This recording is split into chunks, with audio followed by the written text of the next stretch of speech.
Want a second chance to ride the market wave? Today, we're diving into Pocket Options Rollover feature, your secret weapon for extending trades and potentially turning the tides in your favor. First, make sure you have an active trade open on Pocket Option. The rollover feature is only available before your trade's original expiration time. Look for the rollover button or icon.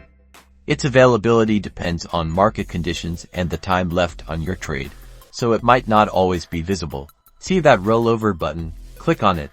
Now, understand this isn't a free pass. Pocket Option charges a fee for using the rollover, which will be clearly displayed. This fee is a percentage of your initial investment. Decide if the potential extended profit outweighs the cost. Carefully examine the details. You'll see the rollover fee and the new expiration time. Think strategically. Does your analysis suggest the market will continue moving in your predicted direction for the extended period? If so, proceed cautiously.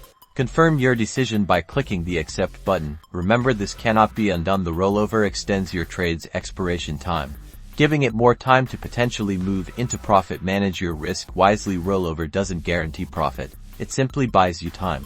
Rollover is a powerful tool for risk management and strategic trading. Use it wisely, always weighing the cost against the potential benefit, and you might just find yourself riding that market wave to success. Don't forget to subscribe for more Pocket Option strategies.